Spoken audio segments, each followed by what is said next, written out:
In Miami, it looks like a burglary gone wrong. At least that's what the murderer hoped.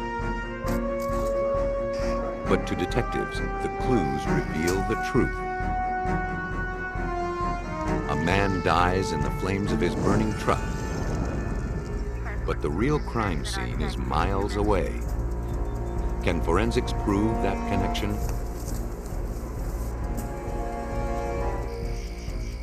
Investigators grapple with a double homicide. The sole eyewitness reports the victims were killed by a ninja assassin. Some kill out of hatred. Some do it for love.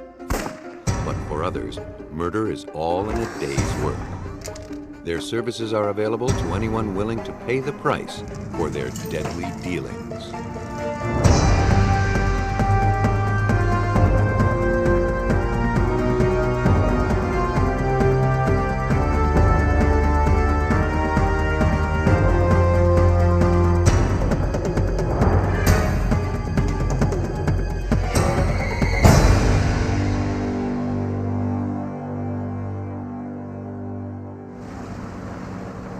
In the early morning hours of March 7th, 1986, police received a call from the home of Stan and Joyce Cohen in Coconut Grove, Florida. At 5:25 a.m., Joyce had frantically dialed 911, reporting that an intruder had entered their home. Her husband was shot in his sleep. Stan Cohen, a 52-year-old owner of a construction company, had been shot 4 times in the head. What's wrong with him? Tell me, is he gonna be okay? He was pronounced dead at the scene. Husband, can you tell me anything? Homicide detectives were called in. Leading the investigation was John Spear. When I arrived at the scene, I met Joyce Cohen. There were only 2 people in the house, according to Joyce Cohen, when this homicide occurred. Now, my teachings and my beliefs are when you have 2 people in a house or a room or anywhere, and one of them ends up dead, you should suspect the other person until your suspicions are relieved. This right here? But suspicions can only take an investigator so far, and they ultimately mean nothing in a court of law. The truth is told through the evidence. Meantime, the medical examiner conducted an autopsy on Stan Cohen. He ruled gunshot as the official cause of death. He was told the victim was killed between 5:15 and 5:20 that morning. He had no reason to question it. Could have a seat right here, please? While the forensics team swarmed the Cohen's house, Get you to put your hands on the table, ma'am. Joyce went to the police station. Ma'am, this is She agreed to a routine swab test for gunpowder residue. What I'm going to do is swab your hands, and if there's any shots or traces of gunshot residue. While awaiting the results, she gave her statement. According to Joyce, she and Stan were awakened by a noise downstairs. I think I heard something. Stan picked up his gun, and the two went to investigate.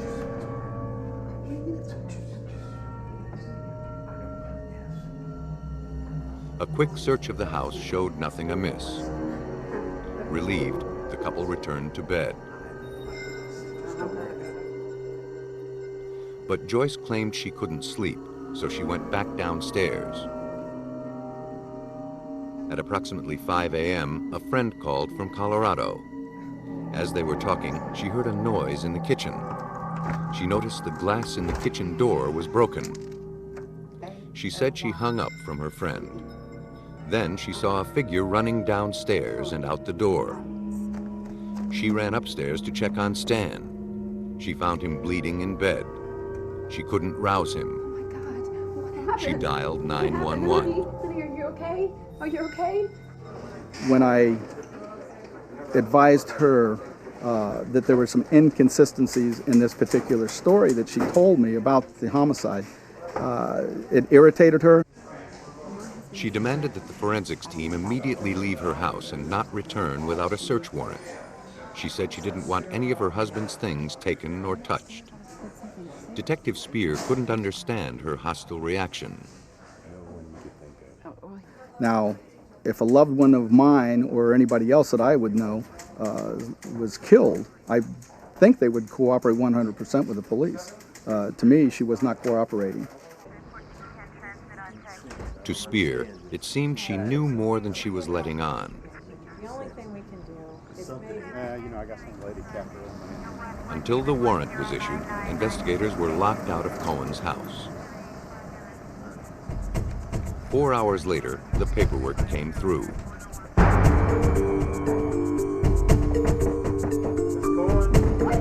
Joyce Cohen was presented with the warrant, and the team swung back into action.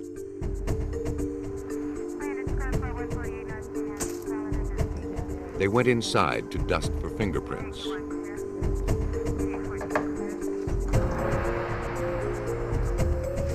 Joyce was called back to the police station to continue her interrogation. By now, the residue tests on her hands had come back from the lab. They were positive, showing she'd had contact with gunpowder. She calmly provided detectives with an explanation. When she discovered her husband's body in the bed, she grabbed him and a pillow. And possibly that's what caused her to have the gunshot powder residue on her hands. Investigators made a note of her response and pressed on. They noticed that her story changed slightly from her first interview. Hey, thanks for calling. Now, instead of saying that her friend called from Colorado at 5 a.m., she said it was closer to 3 a.m. That left a gap of 2 hours between the time of the break-in and her call to 911. Slips like that can mean nothing, or everything. It was too early to tell. The evidence was still being gathered. Outside the house, police discovered a gun in the garden.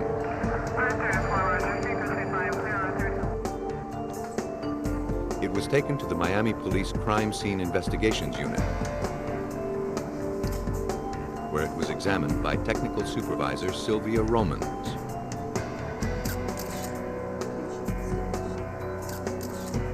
After photographing the weapon, she tried to raise fingerprints.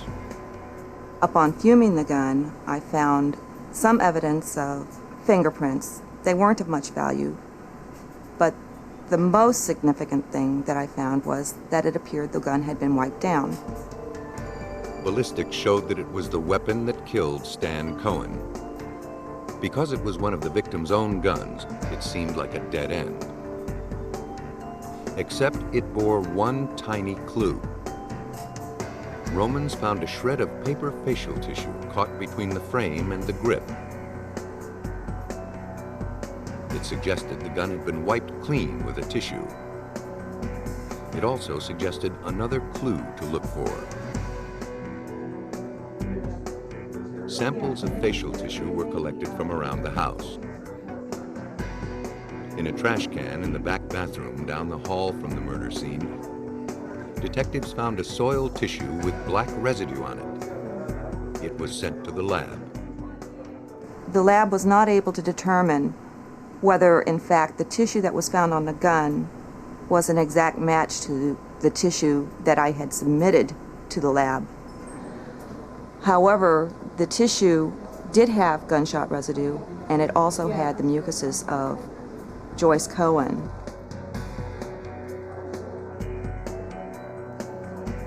Blood in the nasal mucus matched Joyce Cohen's blood type. It strongly suggested that Joyce had shot her husband, then wiped down the gun with this tissue. But facial tissue makes flimsy evidence. To win his case, Spear needed something more substantial. What he got was a confession from someone who wasn't even a suspect. In the case against Joyce Cohen, Miami police were hampered by lack of solid evidence. But 1 month after Stan Cohen was murdered, the investigation took an unexpected turn. A career burglar named Frank Maglione was arrested for a separate crime. He knew about the Cohen murder and wanted to strike a deal.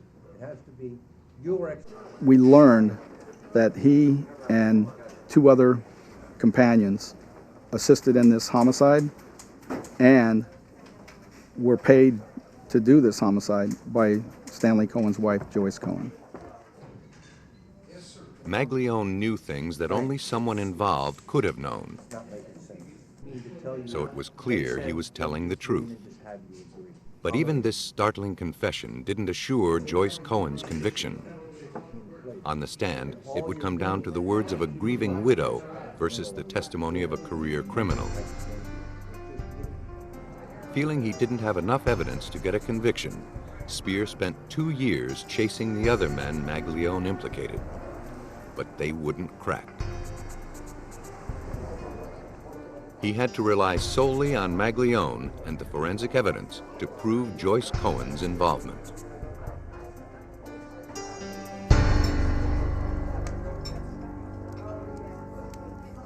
According to Maglione, Joyce met him and the others at a restaurant to plan the hit. Joyce had it all mapped out. It was supposed to look like a burglary gone bad. They were to arrive at the house between 2 and 3 a.m. and use Stan's own gun to kill him. Maglione's story had one nagging inconsistency: the time of the hit. So they can make friends. Phone records showed that Joyce called 911 after 5 a.m., not 3 a.m. They also showed that her friends called from Colorado shortly before the 911 call, around 5. It didn't make sense for Joyce to wait 2 hours to call police, and yet 3 a.m. is also the time Joyce gave in her second statement. What seemed like a possible slip of the tongue suddenly became pivotal to the case. Police suspected that Joyce may have waited in order to create her alibi. They followed that lead. They learned that a guest at a neighbor's house was awakened on the night of the murder by what sounded like gunshots. He recalled looking at the clock. It was around 3 a.m. The information supported Spear's theory. But even this report was nothing more than circumstantial. To truly determine the time of death, he needed the testimony of the victim, Stanley Cohen. Originally, the medical examiner had no reason to doubt the time of death according to Joyce Cohen, and listed it at 5:30. Now, determining the time of death was more tricky. The body had long since been buried. All that remained were photos taken upon its arrival at the medical examiner's office. Hours after death, blood settles in the lowest portions of the body in a process called lividity. The pooling blood creates telltale red marks. From the extent of the lividity marks, a medical examiner can estimate the time of death. 7 by 5 centimeters. Joyce Cohen's lawyers hired an expert witness who requested copies of the autopsy photos. Over the right side. He determined there was no lividity when the pictures were taken, meaning the victim was killed shortly after 5 a.m., as Joyce originally asserted. But because the defense was viewing second-generation reprints of the photos, the subtleties of the images were lost. Testifying for the prosecution, the medical examiner went back to his original photographs. The lividity was apparent, meaning the victim was killed around 3 a.m. Joyce had waited 2 hours to call the police, proving she was part of the conspiracy to kill her husband. Maglione's testimony put into question the time of death. The autopsy photos confirmed his story.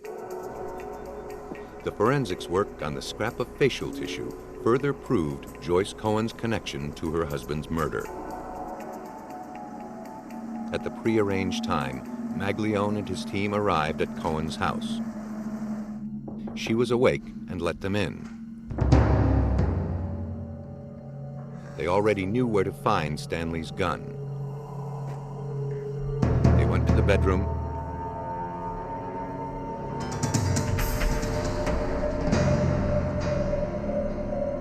shot him 4 times, then ran out.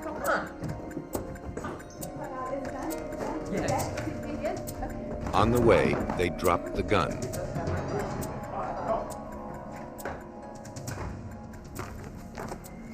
Joyce picked it up, wiped it down with the tissue, and threw it out the window into the garden. She then perhaps blew her nose on the tissue and disposed of it in the far bathroom. Although it was never proven, she may have arranged with her friends in Colorado to call her, thereby establishing her alibi. Unfortunately, the friends called too late, or there was some confusion over the time zones, Colorado being 2 hours earlier than Florida. Her own alibi betrayed her. Joyce Cohen received 40 years for murder and conspiracy to commit murder. Frank Maglione received 10 years. The co-conspirators were also rounded up and received sentences of no less than 39 years. Murderers are optimists, always believing they can get away with it. But reality has a way of catching up with them, one fact at a time. On a sleepy Saturday morning in August 1988, a driver on a rural road outside of Oklahoma City was startled by the sight of a burning truck. He got out to take a better look.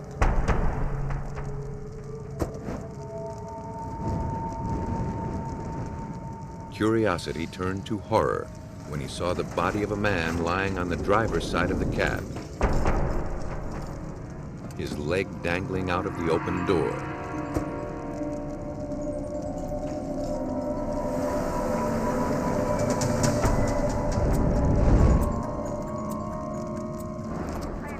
After the fire department quenched the blaze, Oklahoma City police investigated the scene. Wow, look at this, Joyce. Yes. The vehicle was annihilated. A man was dead. Hey, Mark, can you come over and take some pictures of that? Definitely a lot of evidence. But the guy couldn't gas tankers.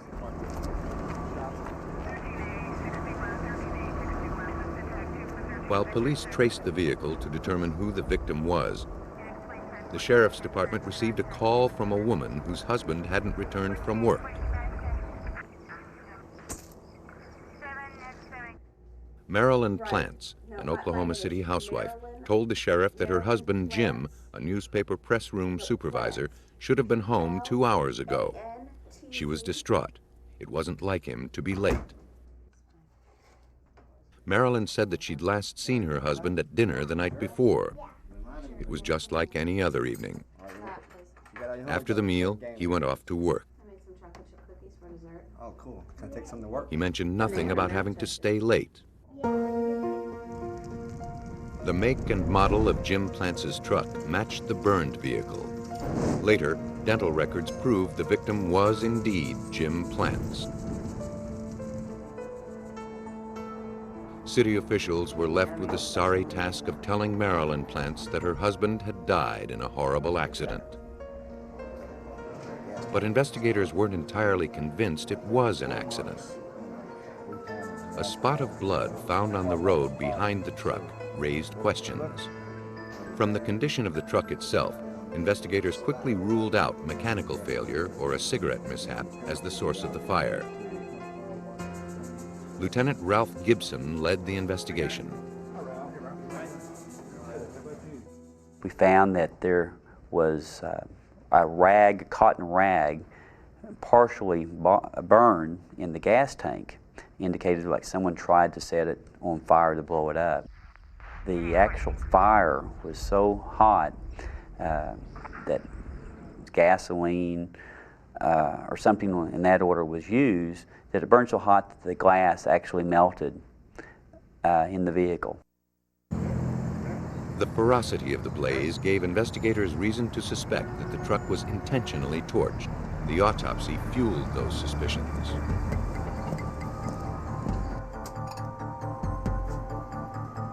Taking a sample. It revealed that Plants suffered head trauma and broken forearms, but his truck showed no signs of collision, suggesting he was beaten, then placed into the vehicle. The gases in his lungs showed he was still alive when the truck was set ablaze. The case officially became a homicide. To find the killer, Gibson first needed to find the motive. Gibson learned from Plantz's employer that the victim had recently increased his company life insurance from $50,000 to $290,000. He had a separate policy for an additional $20,000. Dead, Jim Plantz was worth more than $300,000. The increase in insurance definitely got my attention as a motive for a homicide. Well, sure. Go The ahead. beneficiary of the money was Jim's wife, Marilyn Plantz. Throw that over the back of the couch. It didn't seem likely that the young mother would be strong enough to beat her husband to the threshold of death and then drag him into his truck. Investigators asked her the routine questions about the state of her marriage, Before he left. her financial situation, any enemies her husband may have had.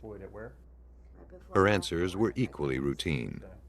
No motives or enemies came out of the conversation. It began to look as though Plantz may have been the victim of a random act of violence. Gibson persisted in the investigation. As I routinely do when I work homicides, I do a background investigation on the victim and associates and their vehicles. Upon checking Marilyn Plantz's vehicle, I determined that it was stopped about a week prior. Driving the car was a man named Clifford Bryson. Marilyn Plantz was the passenger. Police wanted to know if they witnessed the theft of a pickup truck that just occurred. Bryson said he thought he recognized the driver. It was a man named Roderick Ferris. With nothing else to go on, investigators followed this tenuous lead and decided to talk to Ferris. They didn't have far to go.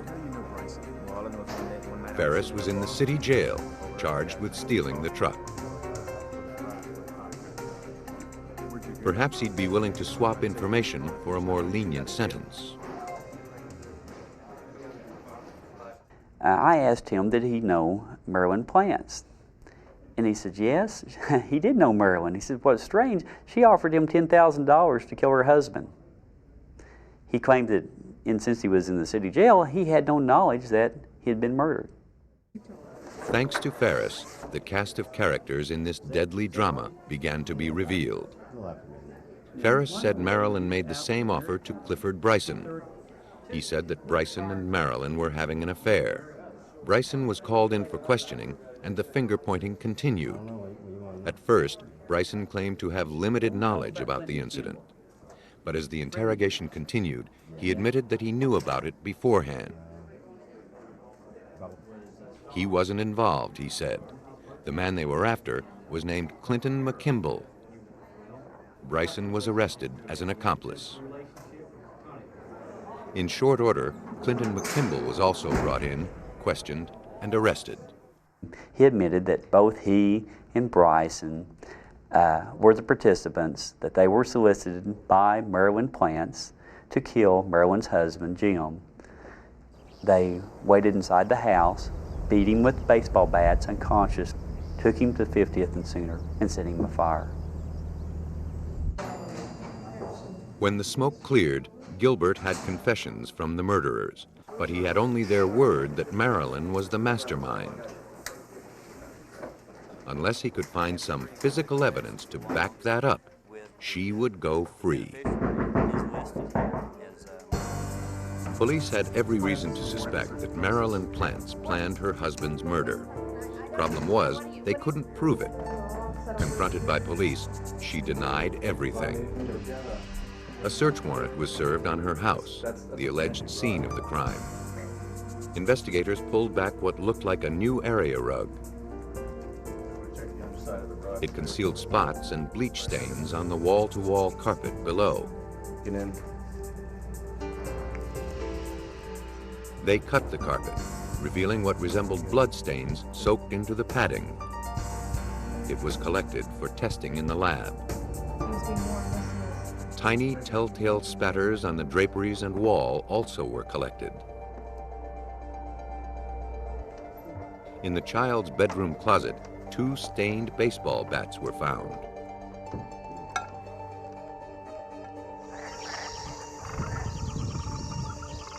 Bryson told police that after they burned the truck, they returned to Marilyn's house. Because their clothes were covered with blood, Marilyn gave them the victim's clothes to wear. They bundled their own clothes in a bag and disposed of them in a creek a half-mile from the Plantz's home. To corroborate Bryson and McKimball's story, the creek was searched for evidence. The odds of finding this evidence were actually against us because we had several days of rain and the creek had swelled. The diligent team managed to find the clothing. The evidence from the creek and the Plantz's home was bagged, tagged, and sent to the DNA serology laboratory of the Oklahoma City Police. Carpet in. We're going to get the washcloth and jeans. There, each piece was scrutinized to see if it contained blood, and if that blood matched that of Jim Plantz. Only then would Bryson and McKimball's account be proved. The outcome of the case rested on the shoulders of forensic chemist supervisor Joyce Gilchrist. Oh, great, thanks. But some of the evidence didn't look hopeful.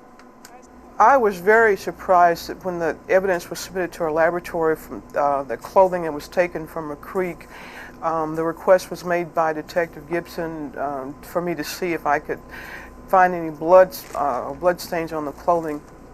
Cold running water is the best way to remove blood stains. The clothing had been in the current for over a week. Gilchrist was fighting the odds. She knew the chances of detecting blood, let alone typing it, would be slim. To find traces of blood, Gilchrist used luminol, which makes blood stains glow in the dark. The luminol solution must be mixed just before use and applied right away. It was sprayed onto the jeans. Then the lights were extinguished. The faint glow provided a glimmer of hope. The blood hadn't washed away. Now she had to see if its proteins were intact enough to identify whose it was. Before the advent of DNA testing, investigators relied on blood typing, which is less precise.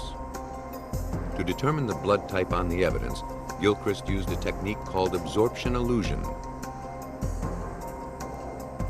Bloodied threads from the jeans were glued into small wells using ordinary nail polish.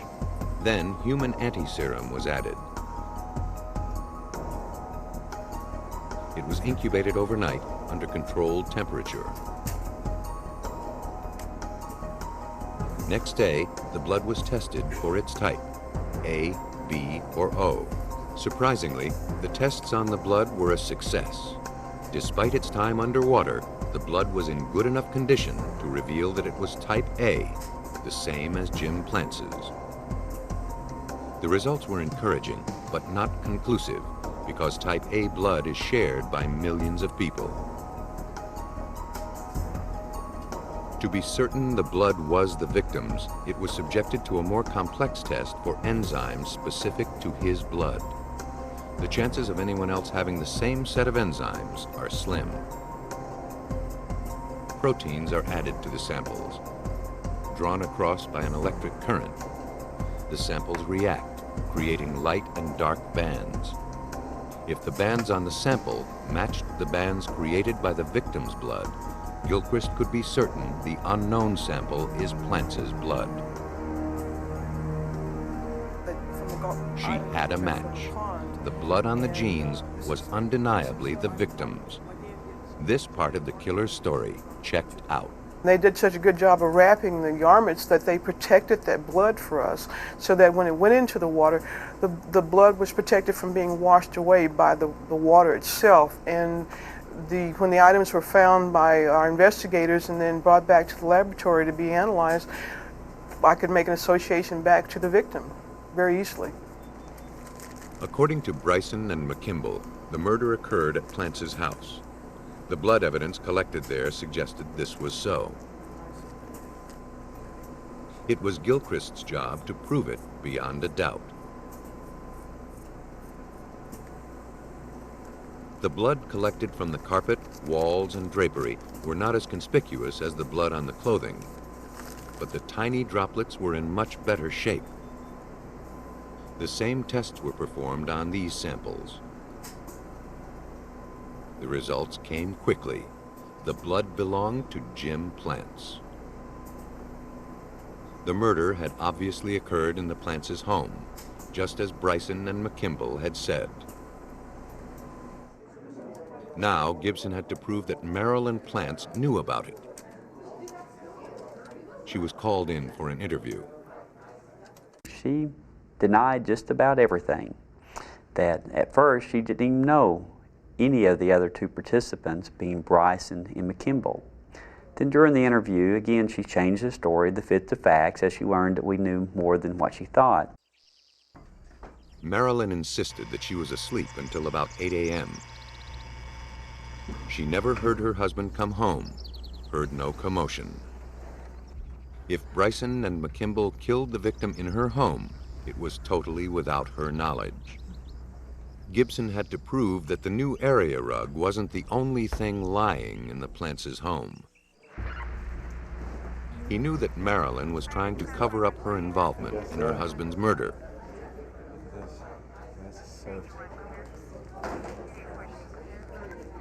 The new rug could be his most damning piece of evidence. I was trying to find a way to link her to the purchase of that rug because it was a new rug. So I checked with the manufacturer of the rugs, and they told me one of the primary carrier was Walmart. And there was a Walmart just a few blocks from Marilyn's house. So I've got a subpoena for the bank records of Marilyn Plantz.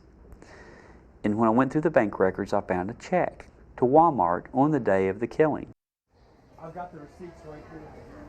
Gibson visited the store manager, who retrieved the original receipt from Marilyn's purchase. The itemized document showed that on the date of the murder, she made 2 purchases, a soft drink and an area rug. The transaction occurred at 9:11 a.m. This is a girl that just reported her husband missing, and she goes and buys a rug at 11 o'clock, over 11 minutes after her store opens. She didn't shop a whole lot either. The purchase of the rug was proof that Marilyn Plantz had full, willful knowledge of the murder of her husband. According to what police could discern, when Jim Plantz came home from work that morning, Marilyn's lover, Clifton Bryson, and his friend, Clinton McKimble, were already there, waiting to bludgeon him with baseball bats.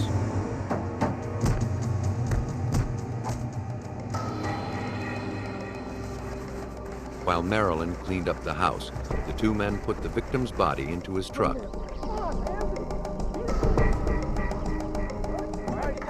Drove it to a remote road,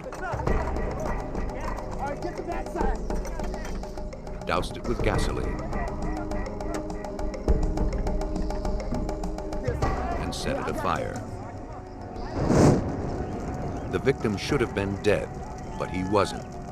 He made one futile attempt to flee the flames. Then he was consumed. The truck should have exploded, destroying the evidence, but it didn't. The 3 conspired to kill Mr. Plantz for the insurance money. McKimble did it for $45,000 that he was promised his share. The other 2 were going to take the rest of the money, move to Texas, and live off this particular insurance proceeds. Instead, Marilyn Plantz and Clifton Bryson were sentenced to death. Clinton McKimble received life in prison.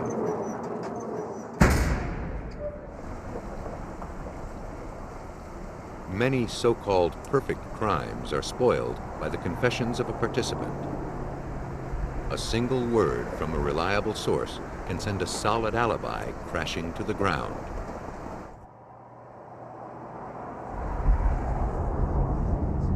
It was the night of September 25th, 1985. Yom Kippur, the Jewish Day of Atonement, had drawn to a close. Vera and Gerald Woodman marked its passing at a dinner party at the home of Vera's sister in Bel Air, California.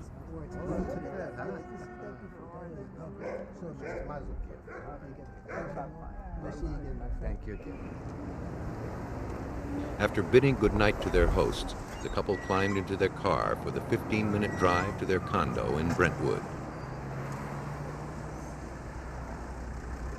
They didn't know that their movements were being watched, that they were heading into a trap.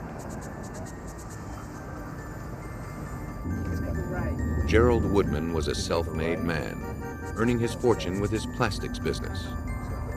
He and Vera were married 45 years and raised 3 sons and 2 daughters.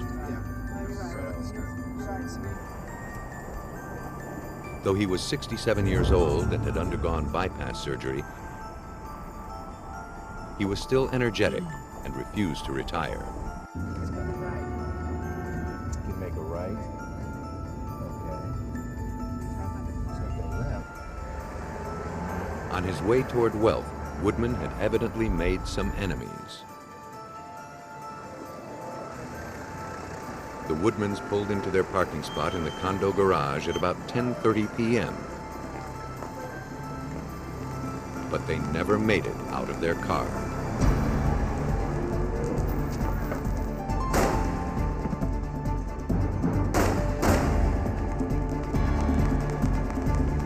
The ringing gunshots drew the attention of one of the residents, who raced to see what the commotion was. He caught only a glimpse of a single figure shrouded in black as it vanished into the darkness. He called the police to describe what he'd seen. LA detectives Richard Crotzley and Jack Holder were assigned to the case. Holder knew it was going to be a tough one. I received a call at home from my lieutenant, Ed Henderson. He advised me that we had a double homicide in the West Los Angeles part of LA, and that the suspect was described as a ninja warrior. The media pounced on the image of a ninja assassin on the prowl in West LA. The description was bolstered by the discovery of bare footprints at the murder scene. But the murders relied more on firepower than martial arts. Investigators eventually surmised that the ninja garb was just a disguise, and the footprints were made by the witness. The media still clung to the ninja image. Gerald had been shot once at close range. Vera had been shot 2 times. Police found no shell casings, so they knew the weapon was a revolver. Ballistics determined it was a .357 Magnum, a uniquely powerful weapon. The motive for the crime wasn't immediately clear. Gerald still had his wallet. Vera still wore her jewels. Nothing in the car seemed to have been touched or taken. To Richard Crotzley, the crime smacked of a professional hit. So, since no property was missing from either Vera or Gerald at that time, and it appeared that the robbery was not a motive, things crept into our mind that all of a sudden this could possibly be a murder for hire. Because hired killers have no connection to the victim, they're harder to catch. And because the person who orders the killing can do it from a distance and has time to establish an alibi, he's harder to convict. Investigators needed to work the case from 2 angles. First, they would have to process all the evidence at the scene to catch the gunman. Then they'd have to compile a list of the Woodman's enemies to find out who ordered the hit. They determined that the killers entered the garage by cutting a chain that secured a gate. Apparently, 2 pieces of chain link ended up in a nearby planter, where they were recovered. It wasn't a lot to go on, but detectives knew that if they did their job right, this tiny clue could be the first link in a chain of evidence that would lead to the killer. In West LA, 2 chain fragments were the only clues in the Woodman double homicide. They bore no fingerprints. They were brought to the LAPD's Scientific Investigations Division for further analysis. A low-power comparison microscope revealed that the scratches and imperfections on both pieces were continuous, showing they were 2 halves of the same link. The 2 pieces of chain link recovered from the shape of the cut helped supervising criminalist Bill Llewellyn surmise the kind of tool used to make the cut. I was further able to examine the pieces of chain link and determine that a tool that might have been used to cut the chain link would have been a bolt cutter. While the physical evidence was being gathered, police looked for a motive for the killings. Neighbors had told police that Gerald Woodman was involved with racehorses and gambling. He might have gotten in over his head. A look into his gambling debts turned up nothing. In fact, he'd done well and had no outstanding debts. But another motive may have stood closer to home. Vera Woodman's daughter and sister had an interesting story to tell. They immediately proceeded to tell us about the dispute that had arisen between Gerald and his 2 older sons, Neil and Stuart Woodman, involving the takeover of the family business by the sons. They were very intense and adamant that Neil and Stuart had killed their parents. Gerald Woodman had built Manchester Products, his plastics company, from scratch. When he had a heart attack, he entrusted it to his sons, Neil and Stuart. At the helm, the sons wrested the majority stock away from their father, shutting him out. Gerald spent most of his savings trying to win the company back. The ensuing hatred split the family. Neil and Stuart were no longer welcome at family functions. Gerald and Vera were not allowed to see their grandchildren. Everyone police spoke to gave the same story about the animosity that centered around the Woodman boys. Finally, it was time to speak to them directly. The brothers agreed to meet investigators at their attorney's office. Now, any time that you want to interview a family member regarding their parents' death, why in the world are you going to get an attorney? Right then and then, I think Jack and I decided these guys are involved. Now, how are we going to prove it? While Crutchley and Holder pondered where to gather their next clue, it walked in the door. 2 former LA cops who moonlighted as security guards paid police a visit. They said that a man named Steve Hommick, who was employed by Neil Woodman, had recently hired them to keep Gerald and Vera Woodman away from their grandson's bar mitzvah. The former police officers told investigators that Hommick had given them some harsh instructions. We had been told that Mr. Hommick had made the statement during a breakfast meeting prior to the bar mitzvah that Neil had told Steve, "What are you going to do if he comes around?" And Steve had replied that he would waste him. A background check on Steve Hommick revealed that he was a former LA cop who had been fired after less than 1 year on the force. He was now living in Las Vegas and was under FBI surveillance for drug trafficking. He and a business associate had flown from Las Vegas to LA the day before the killings and had returned to Vegas the day after. Placing Hommick in Los Angeles on the night of the murders was a start. But LA's a big city, and Hommick could have gone anywhere. Police learned that his brother, Robert Hommick, lived less than 4 miles from the crime scene. We also discovered that Robert Hommick was involved in a traffic accident the night of the murders within a half a block of the murders.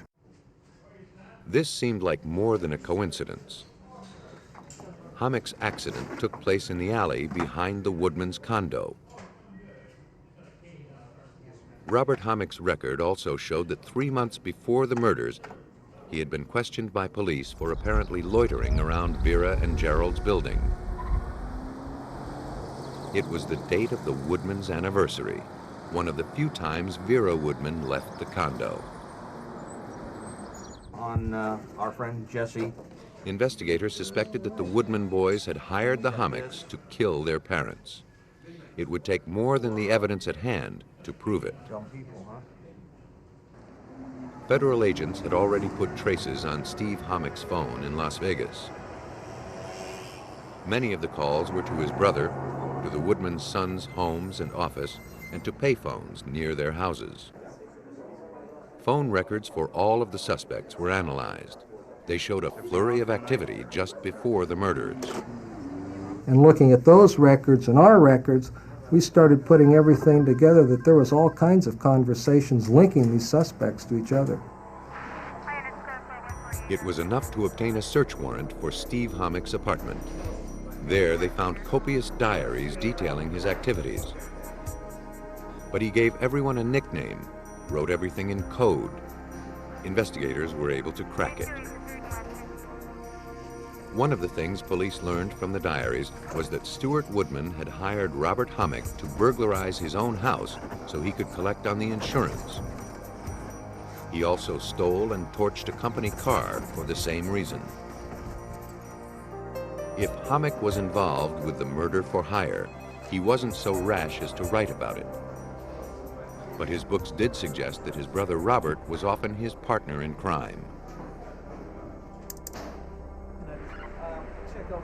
Investigators next served a warrant on Robert Hommick's apartment, 4 miles from the murder scene.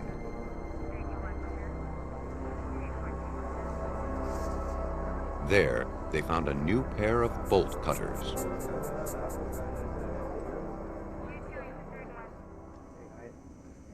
Assuming that Robert Hommick wouldn't have traveled far to purchase the tool, detectives spoke to the clerk at the hardware store just down the street from his apartment.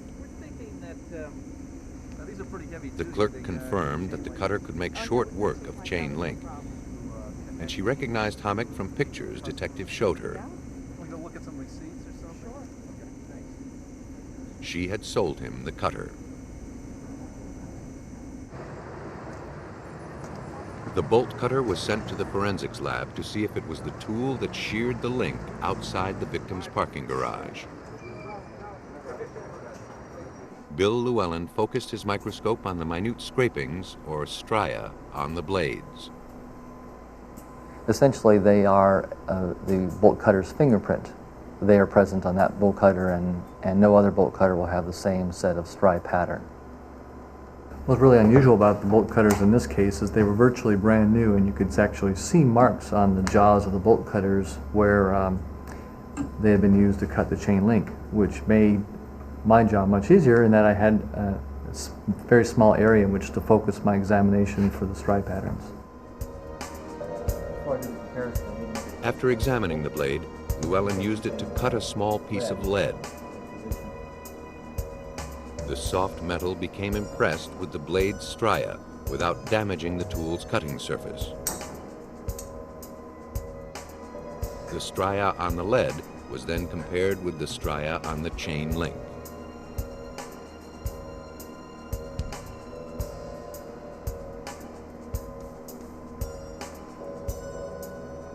From the comparison of the stria, Llewellyn could determine indisputably that this bolt cutter cut this link.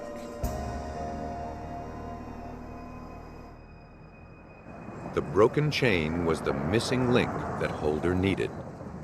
It bound Robert Hommick to the scene of the crime, while the phone records and diary entries connected him to the Woodman brothers. But without witnesses or motive, the case was far from being locked up. Investigators struggled for 6 months to build their case against the Hommicks and the Woodman brothers. And then came a break. One of the Hammock's partners was arrested for unrelated charges. To reduce his sentence, he confessed to being a lookout on the night the victims were killed. He said that the Woodman brothers ordered the hit. Sorry. That left only the motive. On the surface, it seemed like the Woodman sons had already gotten what they wanted. They'd stolen their father's successful company out from under him. Why, except for sheer hatred, would they want to kill their parents?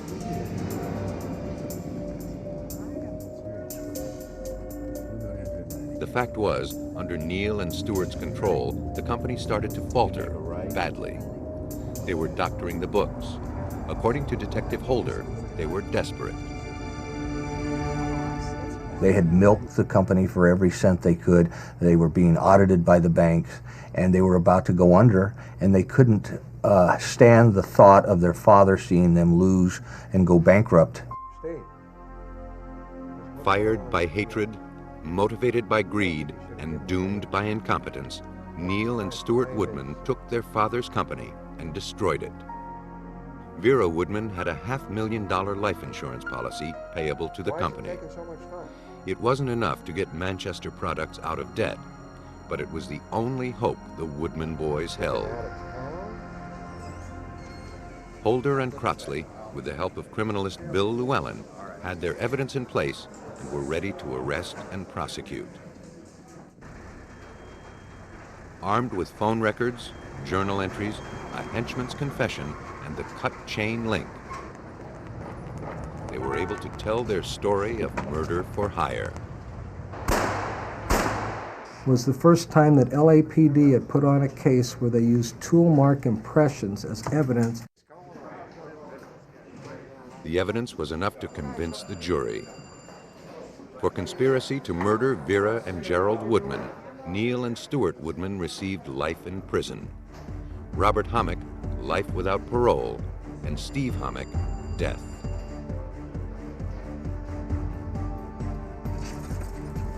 There may be honor among thieves, but the same cannot be said of murderers.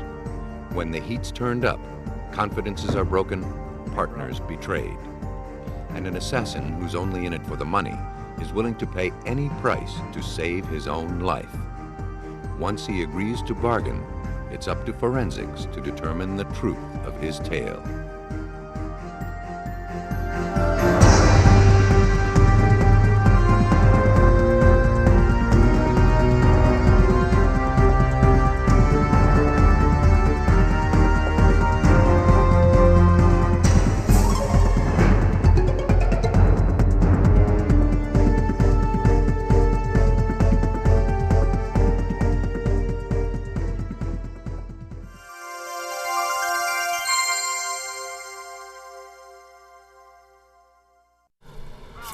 Okay. A Missouri man is shot in the head on a deserted country road. Is it murder? The only clue, a shredded bullet. Identifying the gun that fired it will be nearly impossible. In Florida, a man is beaten to death in his home. Police uncover fingerprints and rumors of an exotic weapon. That's what it looks like. For law enforcement, the toughest opponent is often an assassin with no clear ties to the victim.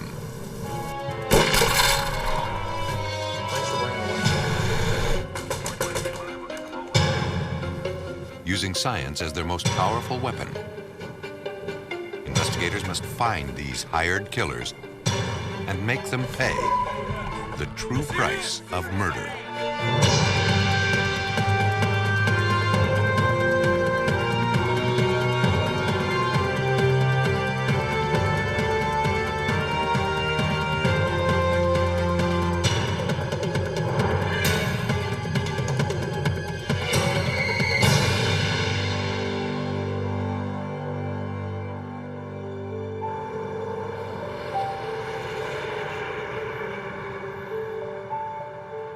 In this episode, some of the names have been changed.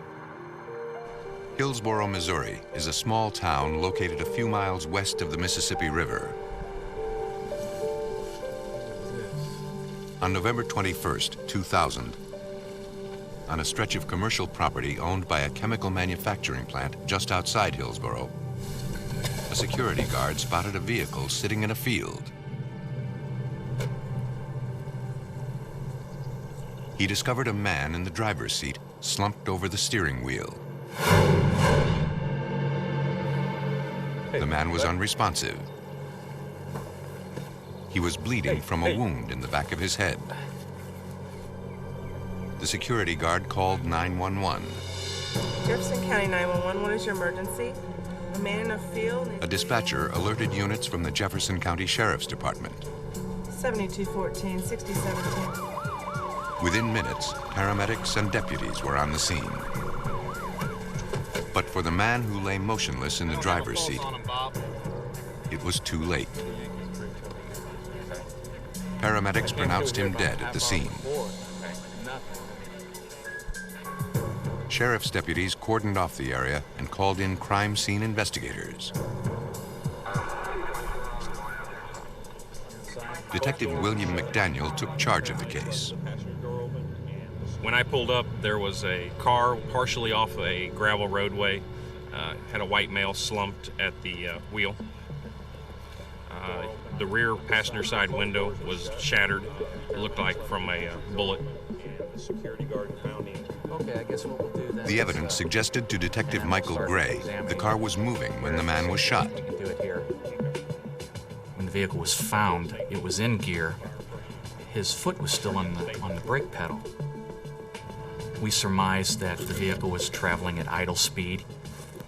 We initially were looking at the possibility of it being hunting related simply because of the time of year. The area in question is known for a lot of hunting. Detectives examined the car inside and out in search of any clues. Some 30 feet away on the dirt road, investigators found shards of glass. They believe the bullet struck the car and driver here, after which he drove straight off the road. The driver was removed from the vehicle and identified by his license. His name was Larry Holman, a 44-year-old from nearby Hillsborough. The victim's wife was contacted. Detective McDaniel knew the victim from around town. He was a church-going family man, not a man prone to have many enemies. He was also an avid hunter. Yeah, I pulled him down the road. The security guard revealed that the subject was in the field area scouting for deer for possible hunting locations. It's the last day of deer season, and there had been reports of poachers on the property. The car is in a field where the deer cross, so there's a chance that somebody may have thought it was a deer moving across the field. Detectives turned to forensics to find the source of the deadly shot. Well, the important thing was to try to determine the direction the projectile came from. Once we got a direction, we'd have a line on where to search for any items of forensic evidence, any shell casings, items left behind. That's why it was important to try to position everything back in its original location. We repositioned the vehicle back on the road. We figured out a trajectory angle based upon the approximate head height of the gentleman. It was a matter of setting up a tripod, taking a trajectory string, and then just extrapolating back into the wooded area. Holman had been shot from behind, the bullet passing through the window and the car's headrest before killing him. Okay, that's good. Police used this information to reconstruct the bullet's path. We ran the trajectory angle back from the vehicle at about 40 to 50 feet away near the wood line. The trajectory string was at about shoulder height, which would be consistent with an individual taking aim or firing with a weapon. I like that. What do you think? Be right real close. Investigators scoured the woods in that area, looking for potential evidence left by a careless hunter. But police came up empty-handed. No shell casings, cigarette butts, or any clues to help explain what happened. A sheriff's deputy interviewed the security guard at the entrance to the property.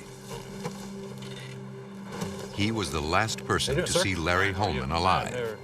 Police hoped the guard might recall some small clue to help them find the killer. The guard had known the victim. Larry had worked there and hunted on the property often. On the day of his death, Larry Holman arrived alone and in good spirits. It was his day off work, and he told the guard he would be out in the field scouting for deer. According to a sign-in sheet, Yes, sir, it is. Holman had entered the property at 4:20 in the afternoon. Holman there. Yes, sir. He would never sign out. Correct. Mrs. Holman? Yes. Police spoke with the victim's wife, Tammy, to see if she could shed any additional light on the investigation. I need to speak to you about your husband. I don't understand. She said she had last seen him the morning he was killed. The couple had been married nearly 15 years. She described her marriage as happy and could think of no one who wished Larry harm. She wasn't able to provide any additional information. An autopsy was performed, though it offered few clues that could point to a perpetrator. According to the coroner's report, Larry Holman died instantly. A high-velocity slug was retrieved from his skull, but it was unidentifiable. The bullet's lead core was gone. Only a mangled copper jacket survived. Investigators hope to recover more pieces of the bullet in the victim's car. See if we can preserve that. The projectile, it had fragmented when it penetrated the glass. When we processed the vehicle, we found some fragments from the projectile embedded in the headrest of the driver's seat. So we decided to retrieve that in the attempt to try to determine the caliber of the weapon and maybe the ammunition that was used.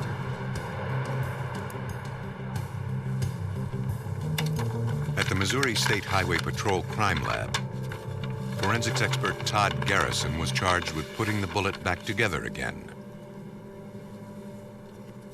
First, it hit a window of an automobile. Secondary impact was the headrest of the automobile. The third impact was the victim's head. Each one of those impacts contributing a little bit more to its damage and distortion. Garrison analyzed the size and weight of the pieces. One of the copper fragments out of the headrest had rifling engraving on it that was similar to the rifling engraving that was observed on the bullet out of the victim's head. He determined that he was looking at pieces of a .243 caliber bullet. Generally, the .243 Winchester caliber is associated with a hunting type rifle, as for deer, large game.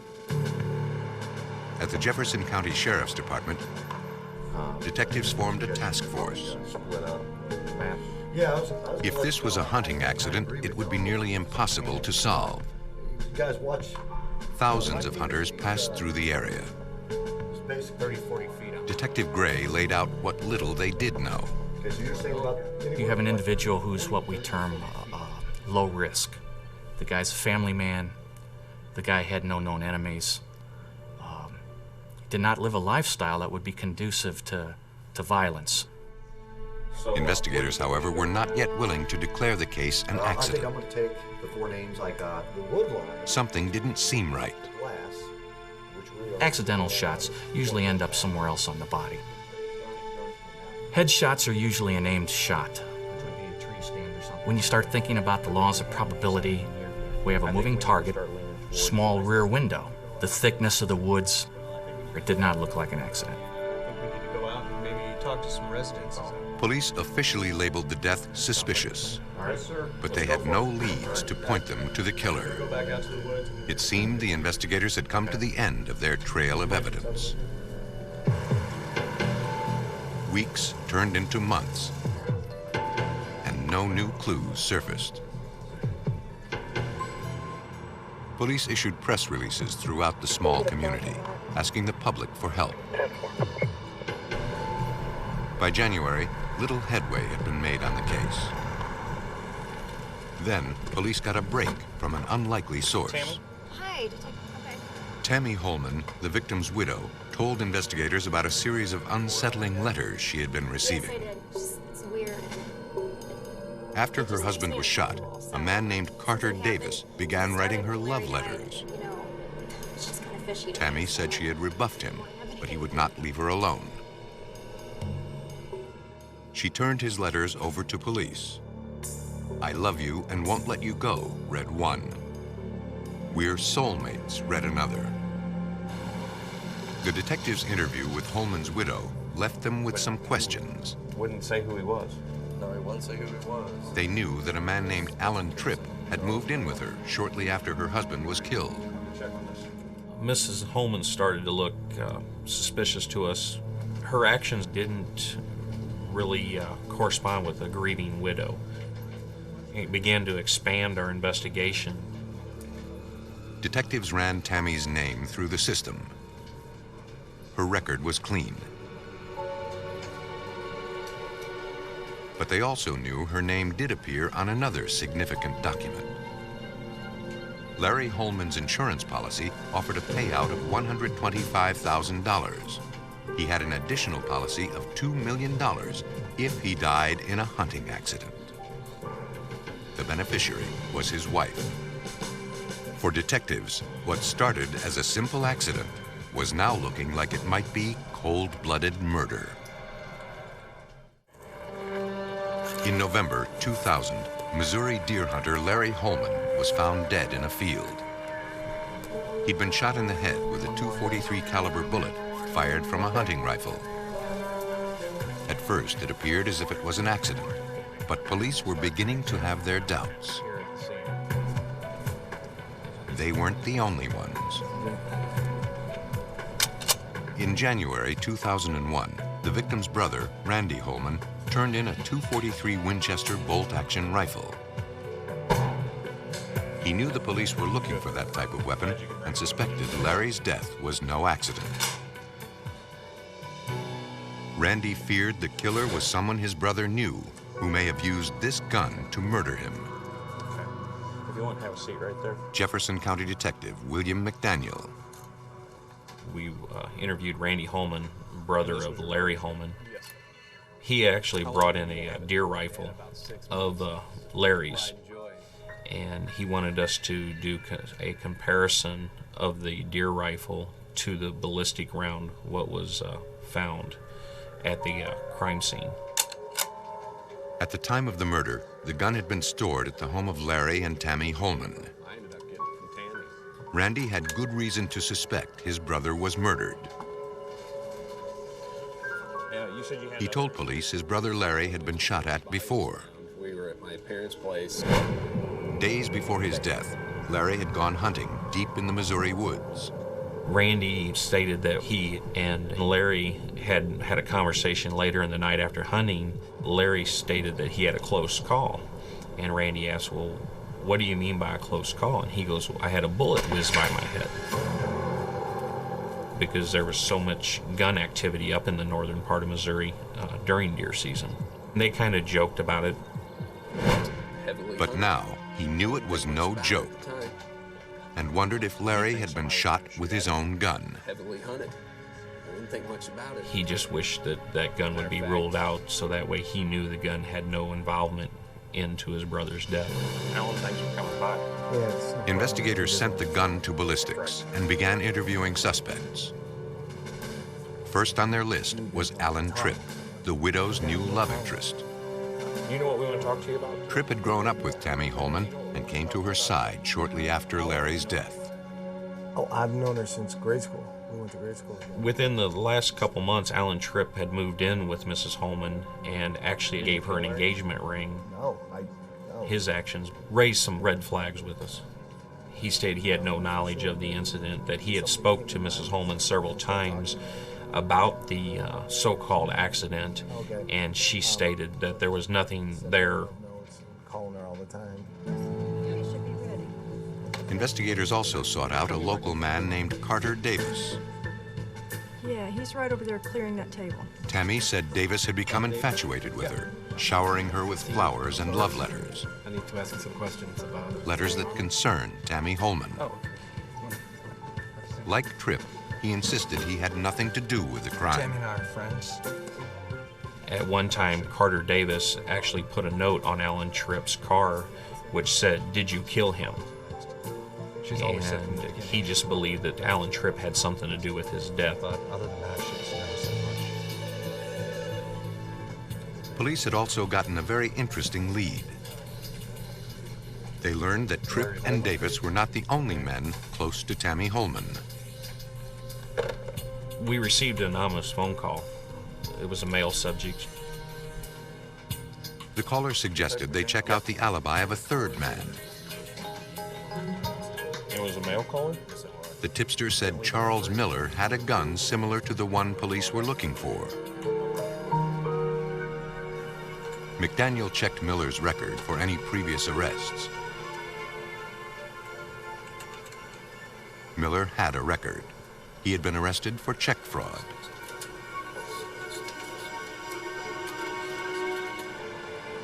A few days later, on January 9th, 2001, investigators caught another break. Okay, thank you. Have a seat. Nice to meet you. A woman gave police new information on the case. Some information I don't know if you can use. She told Detective McDaniel that she lived near the field where Holman was shot. For several days leading up to the crime, she observed a suspicious-looking man with a gun walking near the crime scene.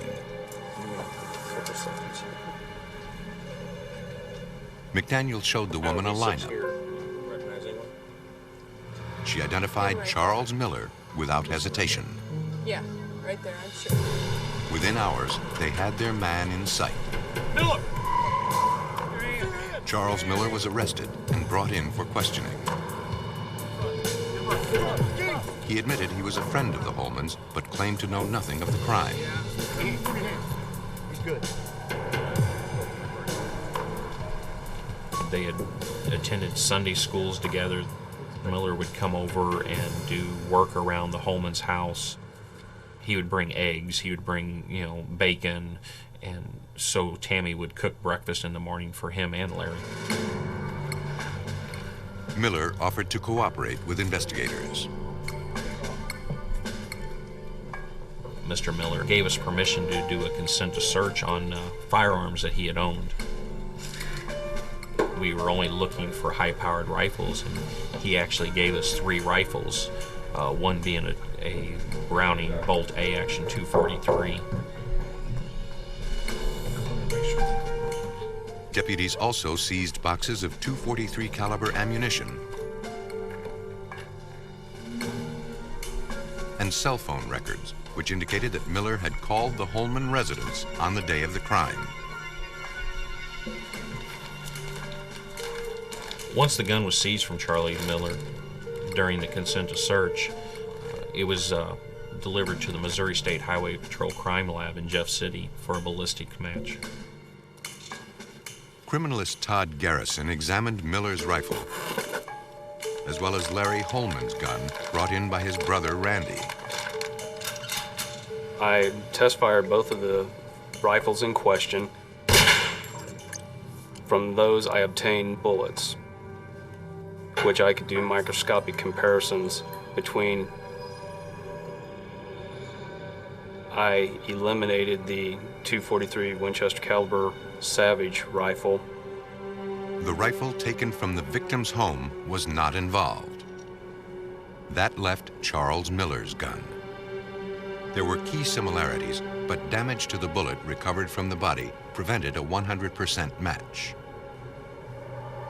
I did observe the rifling engraving and also isolated agreements of some individual characteristics.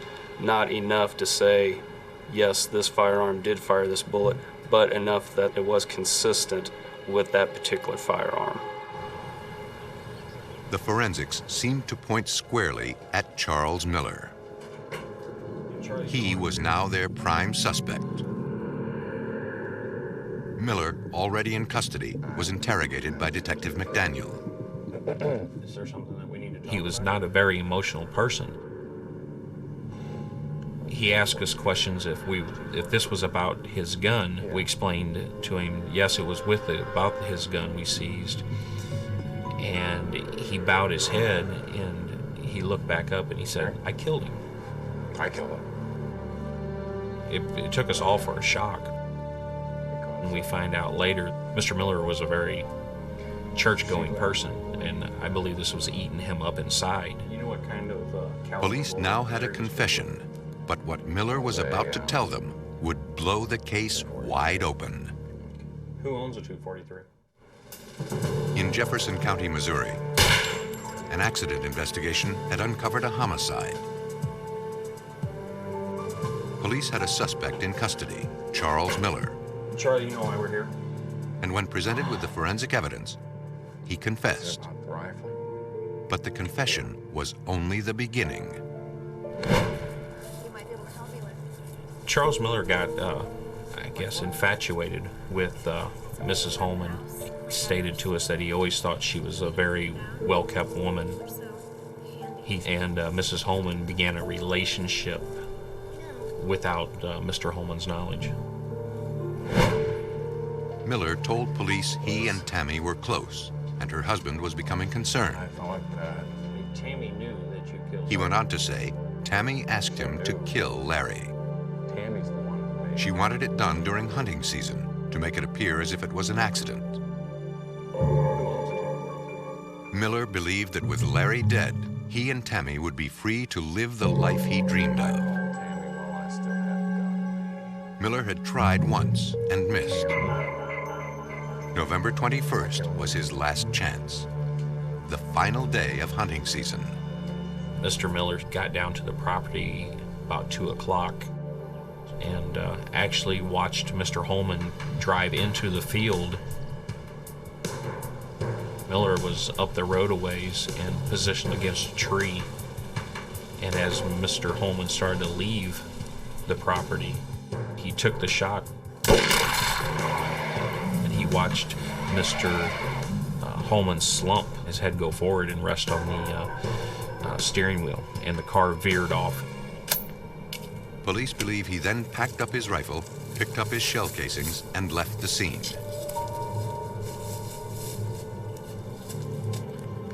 It was then that he made the call to Tammy Holman. He told her to set one less place at the dinner table.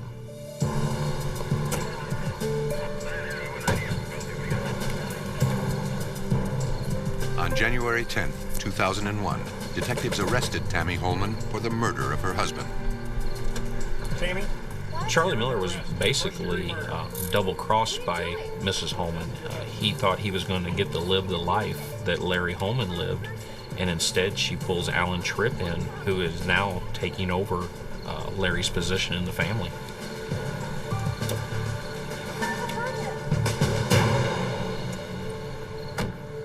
She was a black widow, and she had all these lovers out there, and she kind of used them all to do her dirty work for her. Charles Miller pled guilty to second-degree murder and is serving a 25-year prison sentence. Tammy Holman was sentenced to 7 years in prison for conspiracy to commit murder.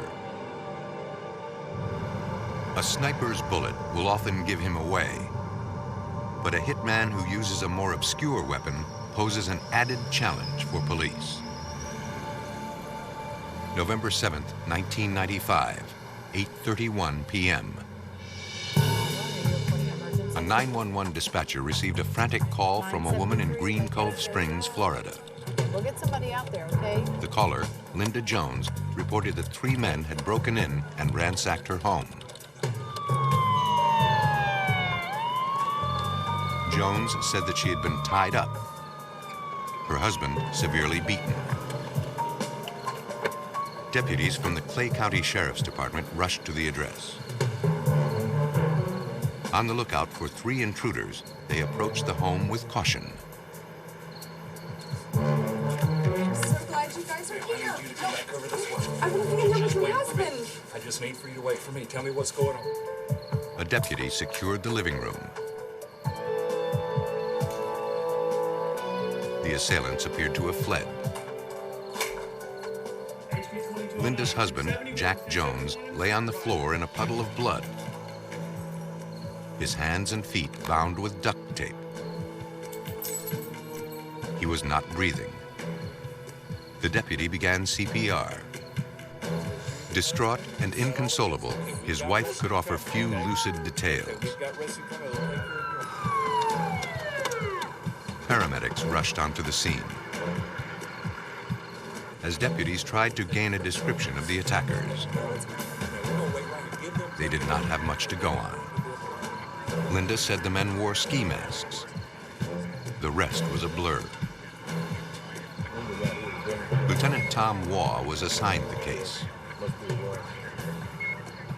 We were told that 3 masked assailants entered the residence. They had some kind of a club or bat with them, and they had tied up her husband, and literally beat him with this weapon. And then they went through the residence and stole various items, such as money and jewelry. Paramedics examined Linda Jones. Her injuries seemed minor. She complained of tingling and pain in her left arm and was taken to a local hospital for treatment. Her husband was not as fortunate. Jack Jones was dead. The crime scene itself was very violent. We noticed right off the bat a lot of blood.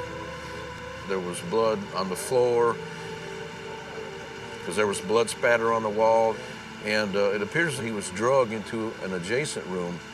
And on the wall, as he rounded the corner, it looked as if he had his hands on the door corner trying to hold himself back. And then once he was in the other room, that is where he was literally beaten to death.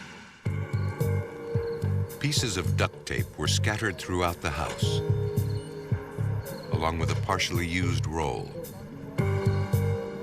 Officials believed it had likely been used on the wife. She too had been tied up, she told deputies, but tore herself free before calling police. The reason for the break-in appeared less clear the more detectives looked around.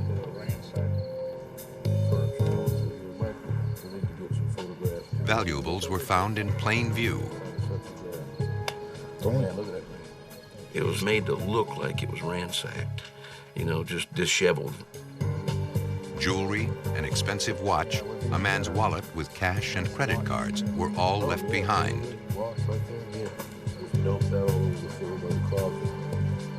Those are the things that you can turn the fastest. They would have been gone. And why would you leave money? Why would you leave jewelry? Didn't seem right. At the hospital, deputies took a statement from Linda Jones Jack and I were sitting in the living room. and fingerprints to help eliminate those found at the house. Right shoulder, She claimed her wrists were tied and her mouth sealed shut with duct tape. But something about her story didn't sit right with detectives. They threw me against the fire. You would have some signs of that. There wasn't any redness on her mouth or her face. That didn't seem quite right, because normally duct tape will leave a residue, or they'll leave a redness when you snatch that thing off. Police were left with many questions. An autopsy provided few answers. The coroner's report revealed broken ribs, skull fractures, and severe contusions from the knees to the top of his head. Lieutenant Jim Redmond recalls the official findings. The injuries to Jack Jones were as a result of blunt force trauma. The injuries were indicative of a bat or some type of club. The brutality of the crime sent shockwaves throughout the community. Detectives were baffled. The Joneses lived in a nice neighborhood in the Lake Asbury area of Clay County. Why did somebody pick out this house? In this affluent neighborhood, quiet, peaceful, very peaceful, quiet neighborhood. Why did they just pick this house out at random to come in and commit this crime? It just wasn't right. Come on, Linda. Investigators hoped Jones's widow might shed some light on the case. Her response, however, surprised them. Linda felt a need to have an attorney right away and indicated that we couldn't contact her.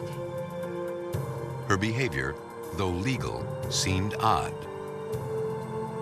Why would she get an attorney? You know, why would a victim whose husband was murdered, why would she need an attorney? Investigators began canvassing the neighborhood.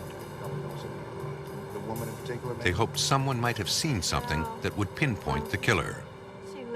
We learned of Jack and Linda's relationship from various people, and it was a stormy relationship. Supposedly, they just weren't happy. According to neighbors, Jack Jones was having an affair, and Linda had discovered it.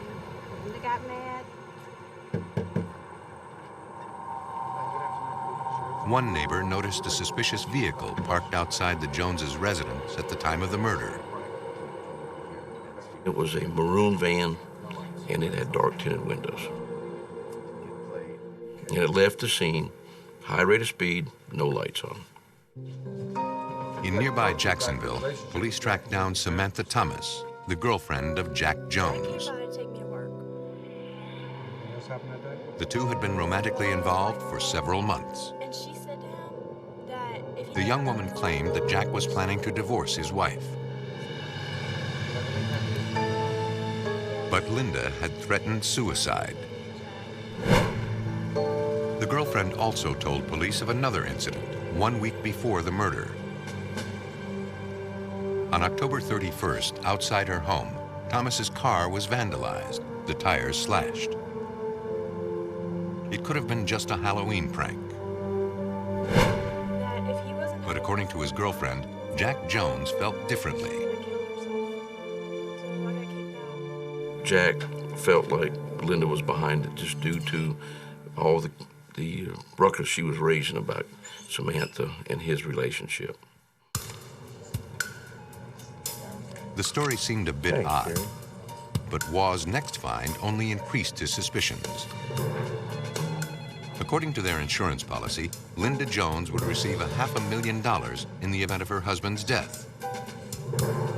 It was a compelling motive, but to prove murder, investigators would have to turn to the evidence.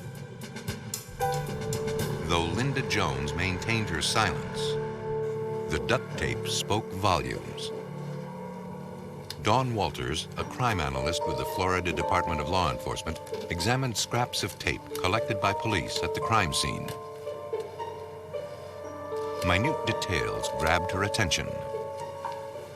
Some of the duct tape that was submitted was pulled apart or torn apart, and some of the duct tape that was submitted appeared to have been cut.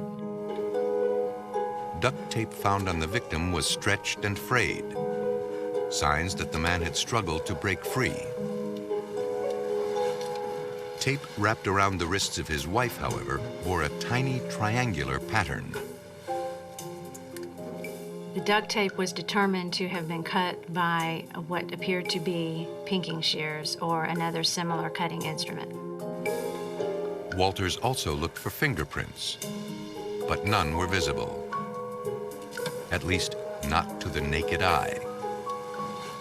I decided to use the cyanoacrylate ester fuming process, otherwise known as the superglue process. The superglue fuming process is done by adding superglue drops to sodium hydroxide soaked cotton, which then begins to fume, and these fumes will adhere to the latent print residue that's present on an item. Then I used white fingerprint powder to further enhance the prints. Within seconds, an image came into view. Linda Jones had not torn the duct tape from her wrists.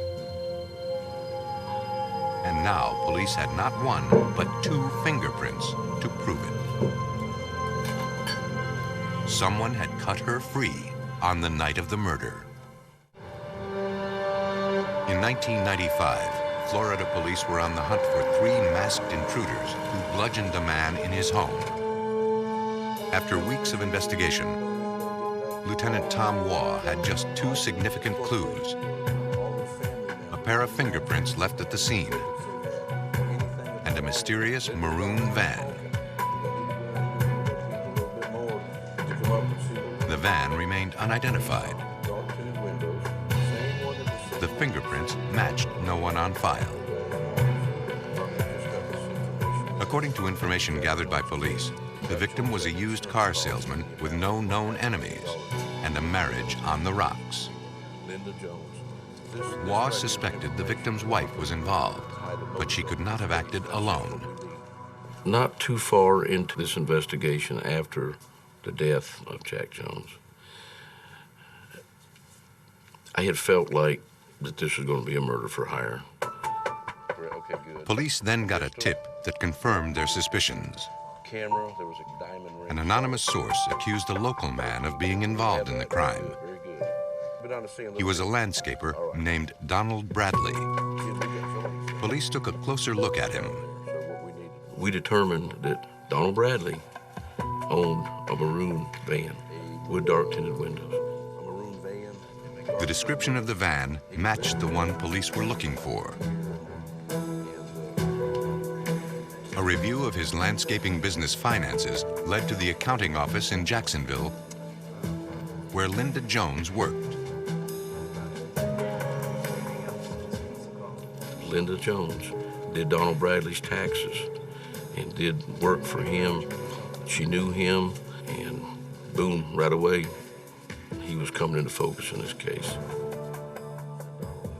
One of the things I do routinely when somebody is identified as a suspect, I would start finding out who are they calling. In Donald Bradley's case, it was not only who, but when. This is the night of the murder. I got Donald Bradley's cell phone. Cell phone records indicated he'd made 3 calls to the Jones house on November 7th, all around the time the crime occurred.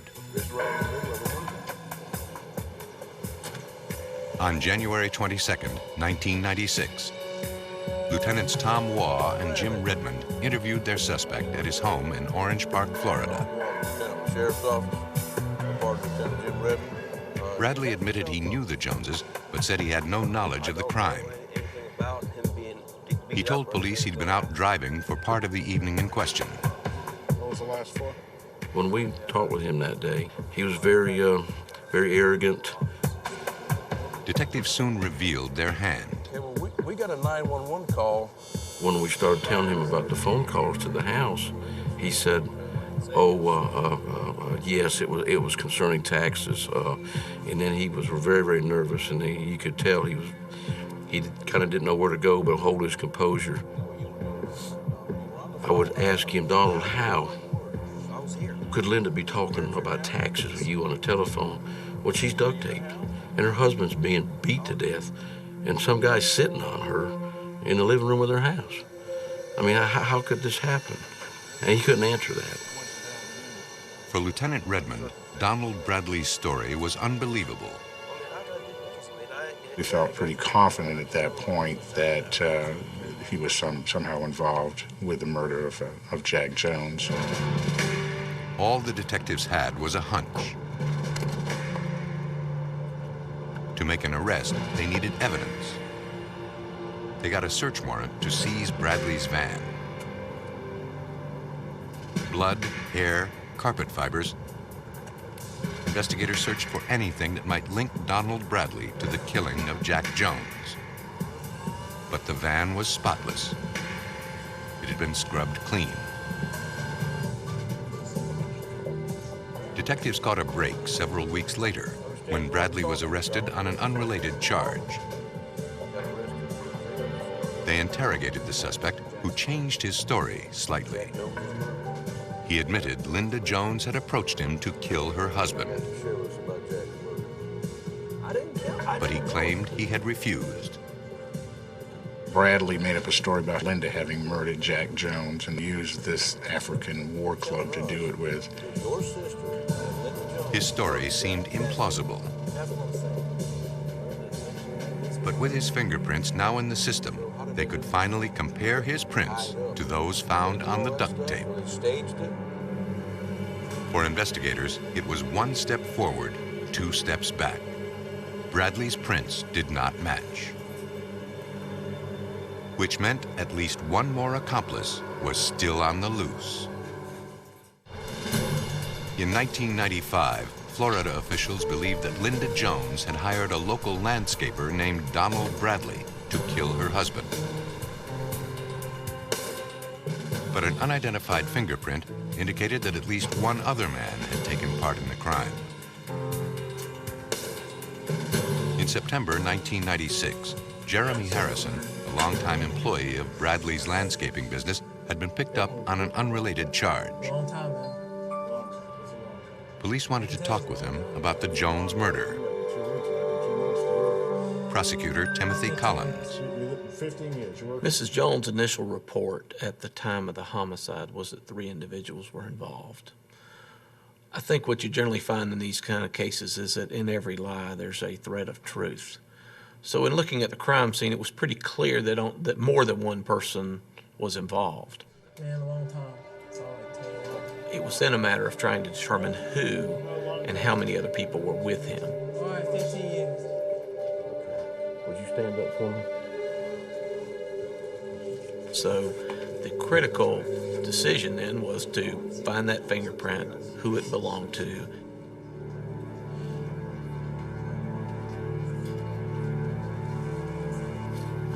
Fingerprint specialist Dawn Walters received Harrison's ink print to compare with evidence on file.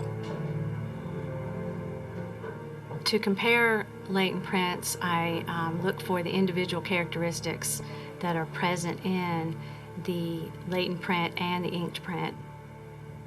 Characteristics such as dots and ending ridges and bifurcations. I was able to identify the 2 latent fingerprints on the tape. The prints belonged to Jeremy Harrison. Finally, they had their proof. They presented what they had found to Harrison. He started to talk. He had no problems in telling us that he was involved in the murder and that Bradley was involved in the murder.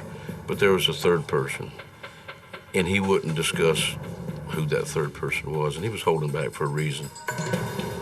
Harrison wouldn't point his finger at the third suspect. It seemed the investigator had hit another brick wall.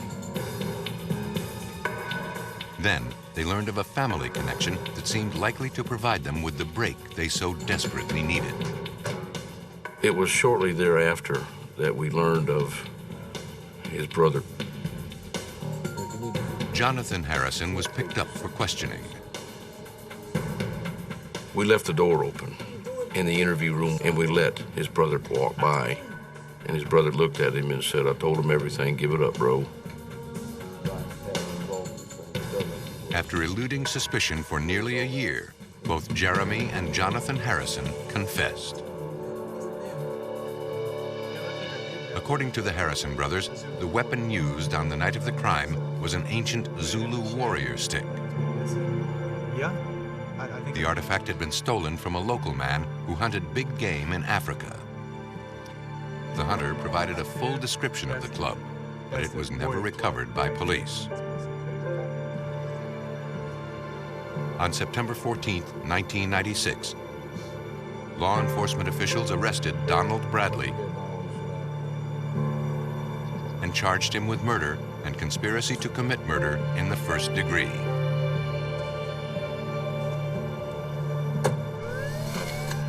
That same day, investigators closed in on Linda Jones.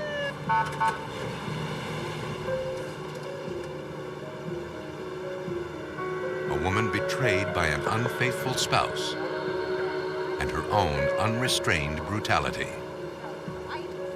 Linda Jones wanted her husband back. When she finally came to the conclusion that that was never going to happen, then it became a matter of money. Will be used against you in a court of law. You have the right to have an attorney present. And I guess in her own mind, she felt like she was not going to get the kind of money she desired from a divorce. Investigators pieced together the events that led to Jack Jones's murder.